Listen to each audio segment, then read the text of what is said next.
Hello, and welcome to another episode of Determination, Deliberation, and Dragons. I'm very excited to introduce the author Michael Barakiva. Okay. Um, so yeah, he is the author of this wonderful book called Hold My Hand, and I read it as part of a process of just trying to like purposely read more LGBTQ plus novels. Once like COVID started, and I reached out to him, and he was amazing and agreed to be on the podcast. So we'll just introduce him first, and then we'll dive into some questions about his book. So Michael, we're gonna ask you the introductory questions. So first, just your name and pronouns. Sure. Michael Barakiva, he, him. Wonderful. What is your favorite book? I am still recovering from my third read of N.K. Jemisin's Broken Earth trilogy, which rocked my world the first time I encountered it, and the second time I encountered it, and the third time I encountered it. So I feel like this would be a great moment to, use this platform to perhaps support some less known voices and authors, and I hope we'll get the chance to do that. But I have to say, like in an empirical world, I just marvel at the unbearable gorgeousness that is those books. Yeah. Oh, I just finished listening to the third book, and it was absolutely incredible. Yeah, Um, I was talking to a friend of last night. I had dinner with my good friend Susie Agins, and we were just talking about those books again. And yeah, and just the scope and the way that the first book and the second book and the third book are all so different from each other, but are all create this sort of orchestra of a trilogy that it's just amazing that our species is capable of creating such beauty. yeah. And I mean, not to belabor the point too much, the fifth season was actually before Izzy and I started college. That was like a required like class reading was the fifth season. Oh my So I God, don't think it was required, but the it common was, reading. yeah. They didn't like check in and make sure that we read it, but She did come um, and speak at the school, which was really she cool. did. oh Yeah. my God, I'm so jelly. I am. I was at this like book fair. I was like speaking at a small panel, and she was speaking there also. And there was like the room where the writers were all, waiting. And then I turned, and she was there. And I've never. I mean, I had dinner with Meryl Streep when I was a senior at Vassar College, an alma mater that the three of us share. And I did not feel as starstruck as I did in the presence of N.K. Jemisin. I was like, and then I didn't say anything. I just froze. Yeah. So our second question, and I mean, maybe you gave us the answer, I'm not sure. Who's your favorite author, or just like an author you admire? Well, let just to mix it up a little bit, I have been on a huge dreadnought kick, which is April Daniels' extraordinary trans protagonist, alternate present superhero. Izzy, you're nodding yes. Have you read it? No, but I'm just nodding because it sounds very cool. It's amazing, and the writing is so good. And I actually just did another podcast a few weeks ago with JP Der Bogosian, who's a queer Armenian um, archivist. He's creating a queer Armenian library and started this podcast called This Book Saved My Life. And so he reached out to me. And so he got April on, and I got to meet her through his podcast. And that was also very thrilling for me. Awesome. So this is more of a silly question, although we take it very seriously here, as our podcast does have dragon in the title. Do you have a favorite dragon from any story or from like anywhere? Okay, I will tell you a funny story about this. So there is a green dragon called Venom Fang in the Lost Mines of Phandelver, which is a D&D campaign that my friend that I was just telling you about, Susie Agins, she's our dungeon master, and we started early in the pandemic, and I think 2 years later, the merry band of us finished this campaign. And one of the side quests is you can potentially encounter this green dragon. And my character, who's a rogue bard and non-binary tiefling rogue bard, we like entered this town, this sort of, desolate, abandoned town, and there was a tower, and they really wanted to climb it. And my party talked me out of it. And then later we found out that there was a green dragon there who would have most certainly party wiped us, and we would have died. But we all have this like sort of running joke about like, oh, what is the encounter with Venom Fang? Maybe we would have become friends with Venom Fang. Maybe we would have become Venom Fang's pawns. So right now, I would say Venom Fang, the green dragon whom we did not encounter in the Lost Mines of Phandelver, is my favorite dragon. Wonderful. That's amazing. And our last intro question is just why do you enjoy writing, and like what do stories and like storytelling mean to you? Oh God, what a great question. And they're very different questions, at least for me.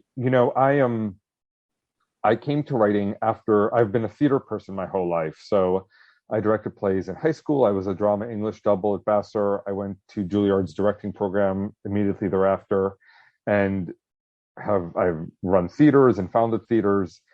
And I came to writing the year that I turned 30. I lost two very important women in my life. One was Anne Imbrie, who was the chair of the Vassar College English department, and one was the Pulitzer and Tony Award-winning playwright Wendy Wasserstein. And they were very dear to me, and they were both brilliant writers, and I had never thought of myself as a writer. And after they died that year, writing was a way of remembering them and honoring them. I mean, and literally with Wendy, because I worked for Wendy for the last 5 years of her life. She was losing her vision, and so she would speak and I would type and read back to her what she had written. And so the act of writing sort of conjured her and made me feel like we were dialoguing. And as a theater person, the ability to be creative entirely on my own terms in the privacy of my own room felt thrilling and empowering. So that's what writing means to me. But the stories, I think,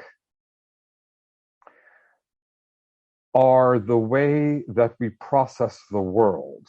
So like when something traumatic happens to us or something extraordinary, I find that it's the moment that I can put it into a story that enough time has passed that I can start sort of making sense of it.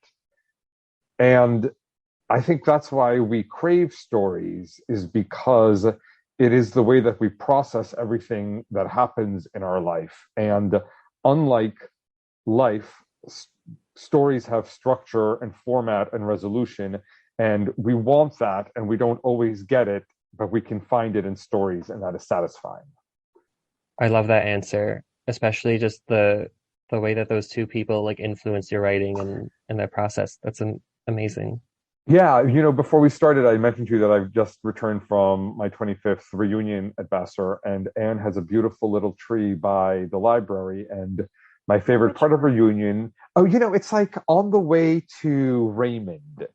Oh, There's okay, a couple okay. trees on that path, but I know those trees. And there's like a great little plaque for her. And I was talking to a bunch of people from my class, and they're like, "Oh, we didn't know this." And they were all English majors who had studied with her. One or two were writers who actually said, Nevin Martell, who's a food critic and writer in the DC area, who said, I would have never had become a writer if I hadn't encountered Anne. So we all went over there and sort of paid tribute to her and shared some stories about her. And it was really moving.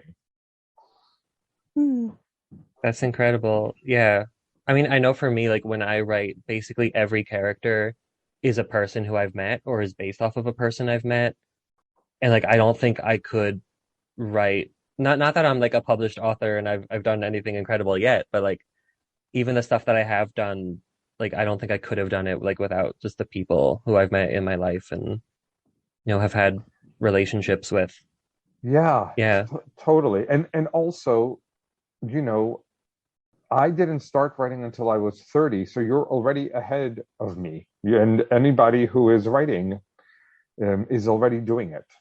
I think that there is this enormous validation that one gets from being published, but of course, that is just an external thing and has nothing to do with the quality or the importance of the work. I mean, for sure. I think maybe that's just being raised by Greek immigrants and we need that external but and maybe a great segue just to jump into your book though, because I know, I mean, for me, like one of there's not a lot of like books out there that I relate to like as a Greek person, and like I've just been finding these books that I relate to as like someone who's part of the LGBTQ plus community. So this for me, even though it's Alec is Armenian, everything is just so similar. I mean, even from just like small references to like he makes a joke about like, you can't always have your baklava and eat it too. And I'm pretty sure I've heard my dad say the same thing. Um, but stuff like that, and then just like how the parents are portrayed and the Saturday school stuff, it just felt so like relatable to me. So I was curious, like, could you talk a little bit about like how, because you're Armenian and Israeli, right? Yeah, my Okay. mom is Armenian and my dad is Israeli. I was born in Israel, but we moved to the suburbs of New Jersey, which is where I grew up and which was much scarier than Israel. Yeah. Um, and I'm so happy to hear that you saw yourself in those things because, of course, there is a lot of cultural similarity between the Greeks and the Armenians, between the food and the Orthodox religion. But one of the real joys of the response from my books are children, immigrants, and children of immigrants from all over the world saying, "Oh, there's so much of this that is relatable to me." And when when I started working on those books, the family wasn't Armenian, and when I came back to them, the family were just boring white people. And when I came back to them, the book was so boring because that plot line had nothing going on. And when sort of was brave enough to dip into my own lived experience and family history, is when the book really animated. And I'm also glad about that Saturday school stuff because, in fact, through a series of very weird events, I wasn't actually raised Armenian Orthodox. I was raised Lutheran. My mom was born Armenian Orthodox, attended a French Catholic school in Israel, and then when we moved to the States, converted to Lutheranism, I guess. So we were brought up Lutheran, and so to write those scenes in the Armenian Orthodox Church, I had to do a lot of research because that was not what my own experience was. I went to 2 years of Lutheran confirmation class before announcing myself probably agnostic at the age of 16. But I do have these traumatic memories. The problems with being the only Armenians in a German Lutheran congregation is that we were always late and the service always started on time. And then we always had to enter with a choir 10 minutes afterwards. And it was so humiliating and it happened every time. In fact, I joined the choir because I was like, we're always entering with a choir. Why not just join them? Yeah, that's so funny. I never would have thought like you didn't grow up like within, the Armenian like Orthodox community. Wow. Oh, I mean, it like, sounds, yeah, like the research you did apparently was incredible because it just reminded me of just going to my own church, like so, just incredibly so. What made you eventually like decide? Because you said it took you like a while to like become brave enough to like make the characters Armenian. yeah. Um, I think there's always, well, first of all, I just had no idea how to write. I'd never taken a writing class. I still haven't taken a writing class. So there are so many things like Sarah Bronstein is an extraordinary novelist and a friend of mine from Vassar. She did JYA there when I was a senior. She was at Holyoke or Smith, I forget. I think Holyoke. And she's a great novelist. And when she read, this is like such a stupid example, but when she read the first draft of my first book, she was like, you don't have to say he said or she said after every time somebody says something. You could also just give them like, he picked up, Alec picked up a cup of coffee, and then we'll know he's the person who said it. And I was like, oh, that's such a good idea. Like I felt so stupid. There were so many things I didn't know. So, but there's also, I think this was part of the transition from directing to writing, is that with directing, you're incredibly intimate with actors, but it's a very private space. But when you're a writer, you have to be willing to be directly and indirectly intimate with strangers in a much larger public space. And so the idea of using my own experiences, which is of course central, I think, to most writers' processes one way or another, felt very dangerous and scary to me. And of course, it still does. I've just learned how to cloak it a little bit better. Okay. I mean, kind of just keeping with this idea for a little bit more, is there anything like once you decided to make the characters Armenian, is there anything that you were like really excited to add in, like about like any Armenian like traditions or like parts of your culture? Oh yeah, totally. Well, the food is huge. Like food is a huge part of my life. And did you grow up in a cooking household, Peter? Yeah, I mean, my mom, she literally grew up in a diner. So like my grandfather, he immigrated here. He fled from Greece during World War II. He was in Egypt for a while and he made his way here. And then he was an illegal immigrant, so he was told he can either fight in Korea or leave. So he fought in Korea, and then he came back and he opened up a diner. So my mom grew up in the diner, and And we cook and eat a lot. where is that diner? It's in Mineola on Long Island. Sure, because So like as a Jersey boy, Greek diners are like, like yes. that's where we spent all the teenagers because we weren't cool enough to like do things we weren't supposed to be doing. We were like went to diners at 10 o'clock and had Greek salads and French fries and cups of coffee until they kicked us out. That's a staple. I was just working on Cape Cod with people from all over the country, and there's two Texans, and I was like, you got to go to the diner. Like, Yeah, skip the Greek restaurant, diner. totally, Um, totally. And like a good spanakopita at a Greek diner is like that is as good as it gets. yeah. So I don't know who owns the diner now. Like we've kind of left it. And now like my mom is a doctor, my dad's a lawyer, and we Oh got my to do the God, whole education thing. you are literally living the immigrant dream, Yes. literally. Um, but but yeah. So like okay, so the food was really important to add. Yeah, Yeah. the food was huge, and in this book, in Hold My Hand, the religion felt, I've been really, I don't, I've been agnostic since I was 16, but I have been really struggling to reconcile the incredibly loving teachings of Jesus, which I find deeply moving, especially, thinking about story, that so much of Christianity uses parable as a storytelling, uses story and parable as a teaching technique. With so much of the vitriol from religious groups against members of the LGBTQIA plus community. And so I really wanted to write about that and a smart, young, out person's attempt to reconcile those things with a smart, if ultimately limited, religious figure who is genuinely caring and compromising. And then the other thing, which of course I didn't quite have the language for, but I see so clearly now, is that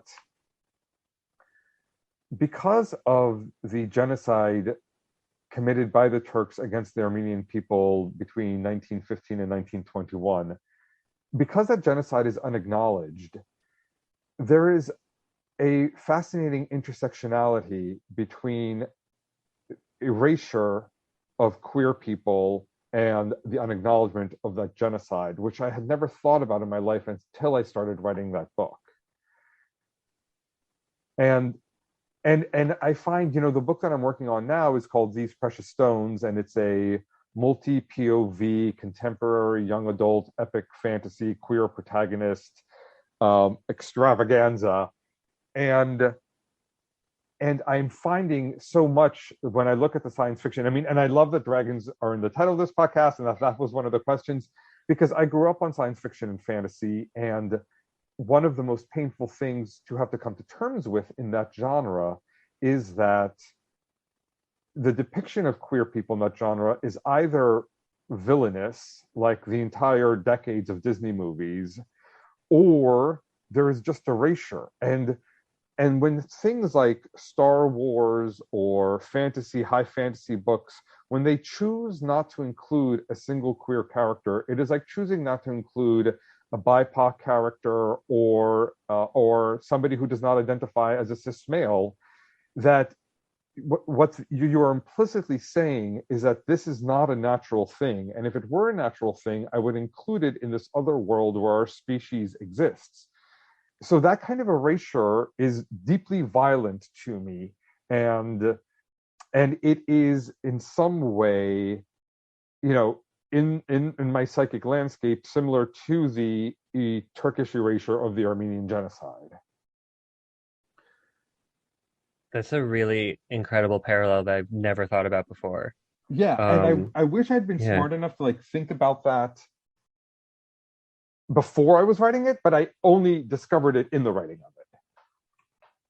I mean, that happens too, though. Like as you write, you discover things. And it's a really important Totally, process. Yeah. totally. That I was mean, another thing as a non-writer that I didn't understand. I thought that writers sat down and were and this is so stupid and naive because this is not how you direct. You direct you have an idea of what the story is going to be, and then you work with your collaborators and you discover things in rehearsal that surprise you all the time. I thought that writers wrote down on an index card the list of themes that was going to be in their book, and then they wrote the book and they were look, I've written the thing that I thought I was going to write about. And part of the joy of writing is, I'm a heavy outliner. You can see the index cards behind me. And I'm a heavy outliner, but I also am totally delighted because the characters surprise me all the time. yeah.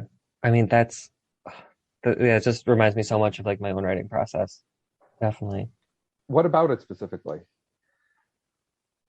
Just I feel like I started off with an outline. I didn't have a lot of index cards like you do. But I wrote out an outline and I was okay, this is the theme for this chapter, the point the idea that I want to get out of it, which characters arrive, what the setting is. And then I kind of just found out as I was writing it, it would shift a little bit and I would try to fight back against what was happening naturally in the story. And I realized the more that I wrote and the further I got into it, the less that I fought and tried to maintain that original outline, the better my writing was. Um, Yeah. It's a great summary of the thing that I think we all feel, which is this push and pull and the need to be. And that's what makes it so terrifying. The book that I'm working on right now, I have 4 different versions of it, and the first 100 pages are organized totally different in each of the 4 versions, and I have no idea which is the right way to sort of frame the rest of the story. no, and that eventually, I mean, it figures itself out. Yeah, So that's right. That's right. You have to. I find that one of my favorite parts in the writing process is when I've been um, really blessed to work. I've worked with 2 editors. The first is Joy Peskin, who was a year above me at Vassar, which is how I met her. And the only reason I became a writer is because she said, "Oh, you should write a gay young adult novel." And then I worked for years with her on my first one man guy, and she was also really instrumental in helping me figure out Hold My Hand.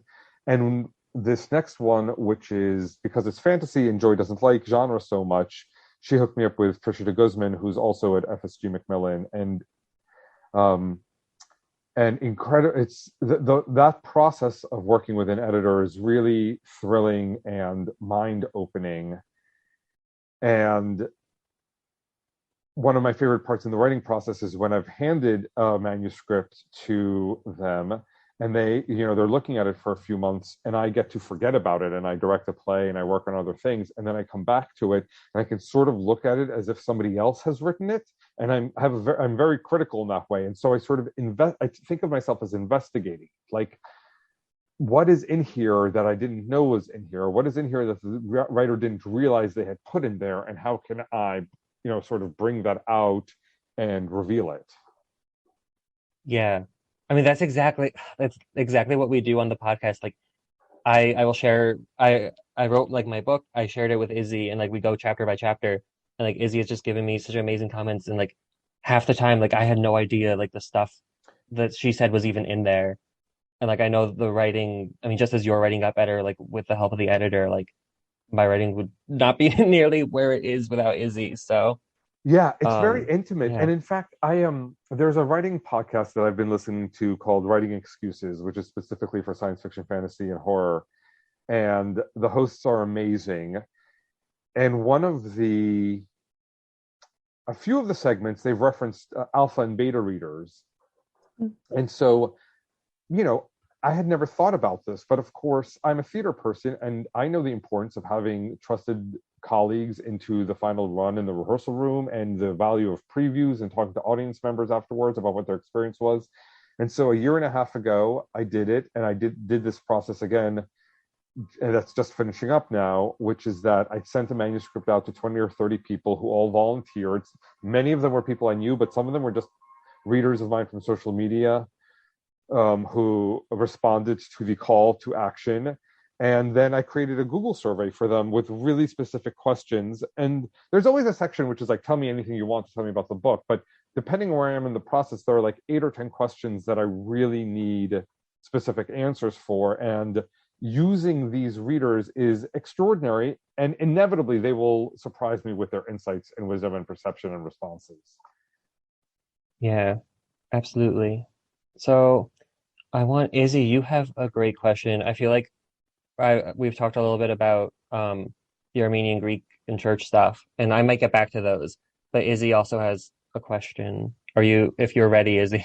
Oh, yeah, no, it's definitely related, because it all ties together. But I was really interested in how one of the central themes of the book is, of course, relationships between teenagers, navigating, a gay relationship, and it's Alec, the protagonist, first relationship at all, and it's getting to the point where things are getting serious. So I was really interested in what kind of process or how you approached such a complicated topic, and especially when they're getting to the point in their relationship where they're talking about serious things and potentially embarking on sexual experiences with each other, and how you manage that, because it ties in with a lot of different things. Totally. And yeah, it's such a great question, and there are so many different ways to rotate it and respond to it. So the beginning is that when Joy and I were working on these books, I explained to her it was really important for me that there be scenes in which the boys make out, because when a protagonist or a genre is defined by the character's sexual orientation, it feels like to not give their sex lives a life of its own is doing it a disservice. So and furthermore, I was getting really frustrated, Will and Grace being a really great example, that as gay stories were entering mainstream culture, they were being neutered. Like there was a terror of us seeing 2 men kissing. There was a terror around that. So we could have gay characters as long as they weren't actually sexually active in any kind of ways. And it felt like a great disservice. And I'm thinking about Glenn Weldon, who hosts Pop Culture Happy Hour on NPR. They did an episode on Heartstopper. What is that? Heartstopper, which I loved and wept my way through. Just cried through the entire thing, just like with Fire Island, which I also, like my totally irrational tears at all queer representation makes me think about how starved I am for more of it and how little of it I have had in my life. But he was the only person on the episode who was like a little critical of it. And the thing that he said really resonated with me, because again, the series is amazing and heartfelt and beautiful, but it's not sexy. And they are young, and so I get it, but like nobody is really and so again, it felt to me like, as a queer man writing about queer boys, I wanted their queerness to really resonate. And so Joy and I made the decision that there would be basically no cursing, there would be no alcohol, there would be no drugs. Like we sort of took I thought of them of like our rated PG-13 chips. Like we took all of them and we put them just all to be able to have a few sex scenes so that everything else would be as unthreatening as possible to our straight readers, and hopefully welcoming to them, because of course, you want allies to be reading the book as well as the people depicted in the material. So there was that. And then specifically with Hold My Hand, the central scene in Hold My Hand, which was the seed, which was like the heart, is the scene in the middle of the book. And it used to be the first scene, and then it was the last scene. And I kept on, Joy and I knew it was the heart of the book. And then the story sort of built around it. I think it's the best scene I've ever written in my life. I just think it's so funny. And it's these two boys trying to figure out how to have sex for the first time, and their awkwardness and adorability and frankness and use of Armenian food as metaphor is, I don't know, it just feels to me like, like the whole thing of the book sort of wrapped up, in phyllo dough and then brushed with melted butter. So it's fun. And then I'm also thinking about how I did this incredible book panel at McNally Jackson, the bookstore in downtown Manhattan.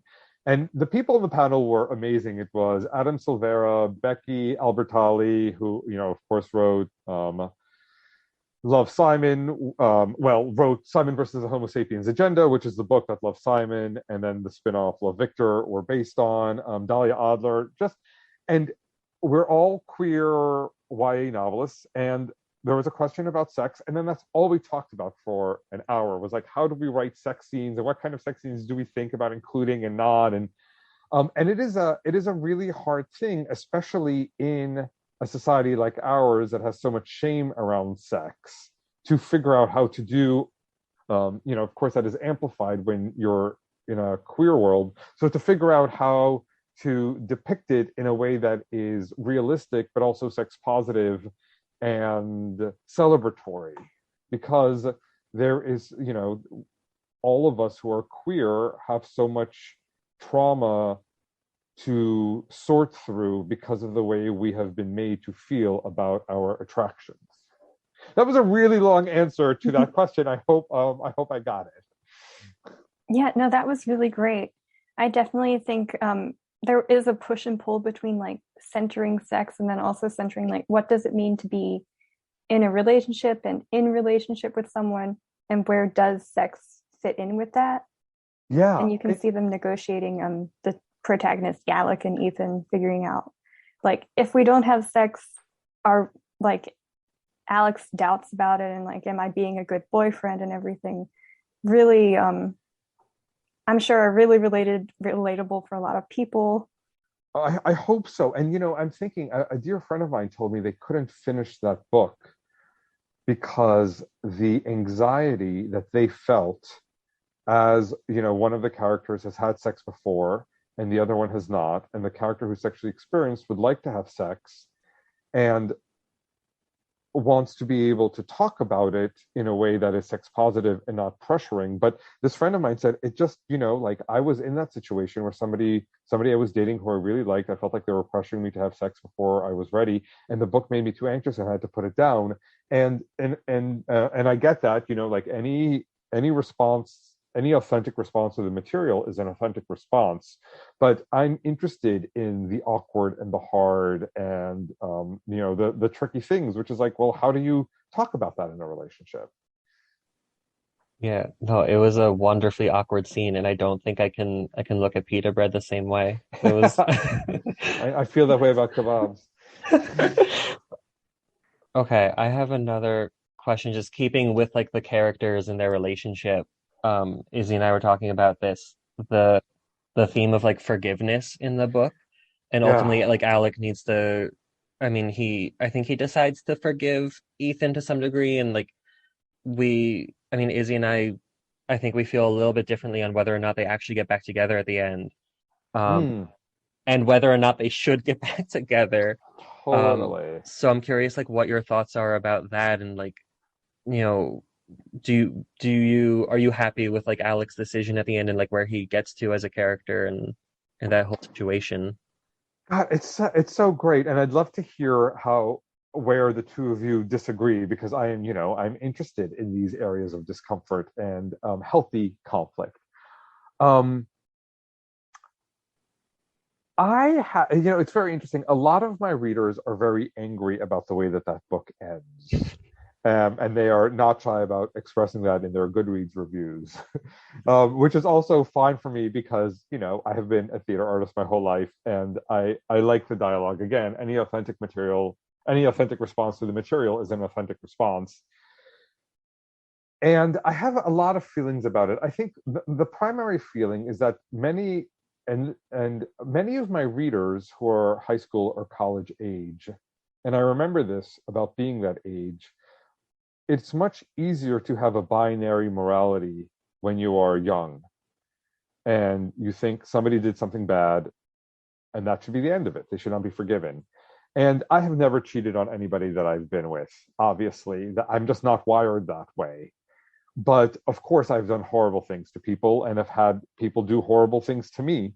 And the real process of forgiveness, Shakespeare's romances like Winter's Tale and Pericles, forgiveness is and The Tempest are really at their hearts. I wanted to write about that because I had just experienced a heartbreaking betrayal myself, and writing the book was part of how I learned to forgive. So that felt important to me. And furthermore, and another thing, it never occurred to me that Alec and Ethan wouldn't get back together. And I wish when I was writing the book, I had written the version in which they hadn't, just so that I could see if I liked that version or not. And there's nothing, some people, masochists and sadists clearly, have asked me to write a third book in the series. And I don't know what that book would be. Well, I do.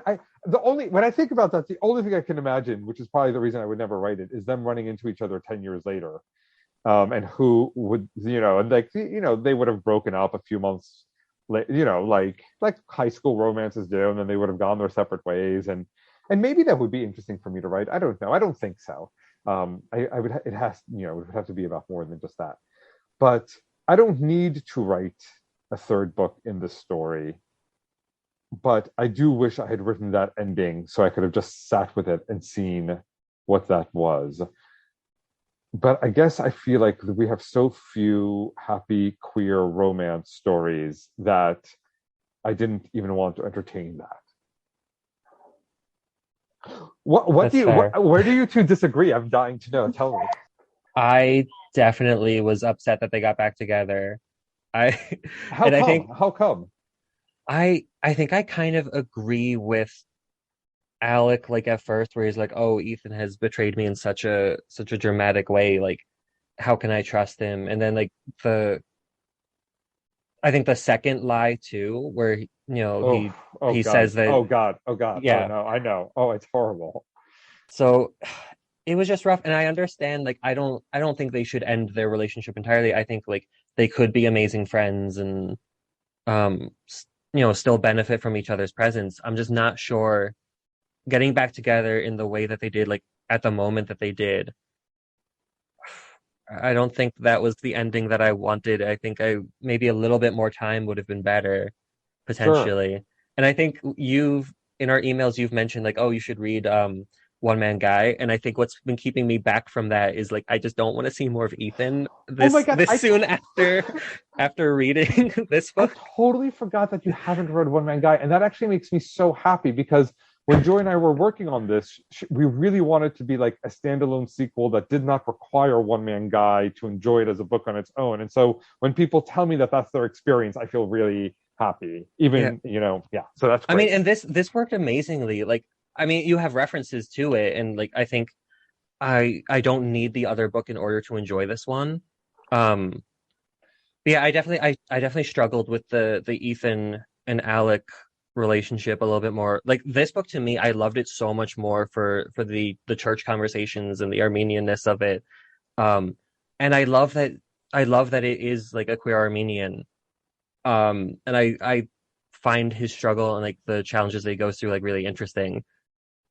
I want a little bit more time before he gets back together with Ethan, if that's what he does. Yeah, I really appreciate that. And I will only say that One Man Guy is worth reading. You will fall in love with Ethan and One Man Guy, but it's worth reading because stuffed grapevine leaves play such a huge role in that book that your Dolma loving Armenian self will Greek self will appreciate that.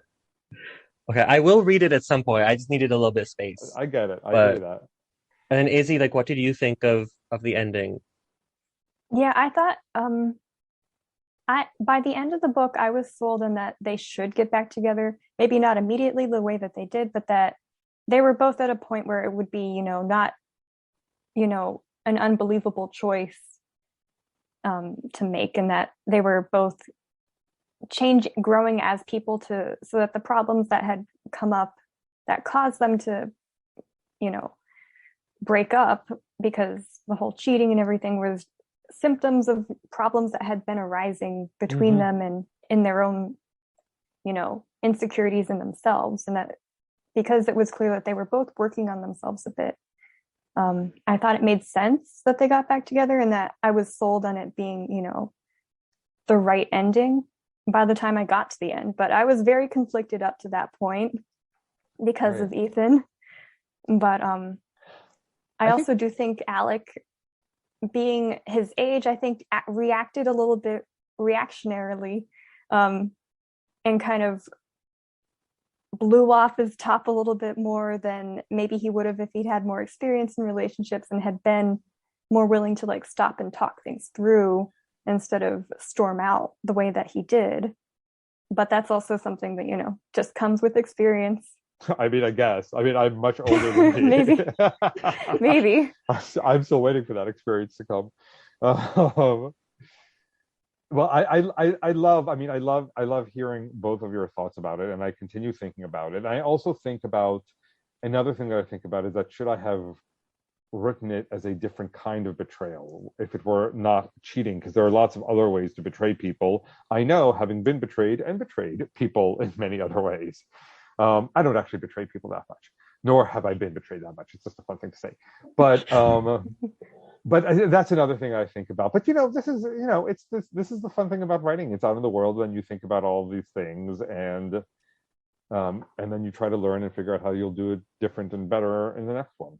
Yeah, I will say, in these precious stones, there is a great betrayal, and then it is not sexual, but it is amazing. It's so horrible, and also it has to be forgiven. And I think, and I'm almost there. I think I'm getting there. And my beta readers have given me like one or two great ideas about how to just, how to just really earn that ending. I'm sorry, you were saying. Yeah, I guess I'm also more inclined to, like, root for the happy ending, and also root for people trying towards forgiveness more. That's just more of my personality. Izzy, how moving.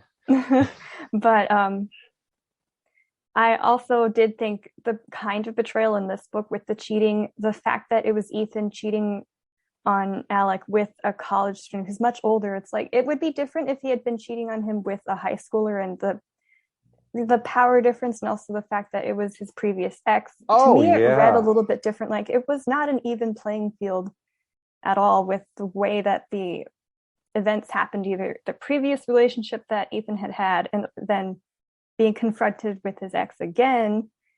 I gave him a little bit more leeway for that, because it's not, quite the same kind of circumstances as just him meeting some dude at a bar and being like, aha, I'm gonna make this choice. Totally. And our exes have enormous power over us. I won't say more. And I think maybe that's something that we'll learn more about when we do read One Man Guy, because I think Remy's more important in that. So, or not more important, but is more present. Well, his absence is a presence. Yeah. We'll need to read that at some point. And then we can do another podcast. Yeah. I know we're getting close. Yeah. So I guess let's just wrap this up then. I wanted to ask you, what does being Armenian mean to you? Because that was like the whole essay thing, but I think that's too big of a question for now. Now that we need to like wrap up. Well, of course I'll But answer it. How it manifests is that accountability is an incredibly important value for me. And because I come from a people whose genocide has not been acknowledged, and it feels crazy that it's taken me so long to sort of be able to put into words, but I've only recently sort of figured it out that from I'm sorry I didn't call you back is a count of accountability to I'm going to own the mistake that I did then, that and just like people owning things, I think is the most direct manifestation of being Armenian. And at the same time, I want Armenian identity is so much richer than the unacknowledged genocide. And I want to make sure that people know that there is great joy and culture and food, that it is not just an identity that is a reaction to being victimized, that there's so much more, thousands of years of traditions to draw upon. yeah, I think Alex says like exactly that in the book too. Oh, that Yeah. sounds how embarrassing, because of course I have no memory of that. So that's hilarious. But yeah, we'll end it there. Thank you so much, Michael, for talking with us. It's been a pleasure. Yeah, thank you so much, Michael. Peter and Izzy, what a joy. And I feel so happy to be part of this, Vassar continuum, part of this daisy chain. Yeah, I mean, they told us our Vassar career starts after we graduate, so proof right here. There we go. There we go.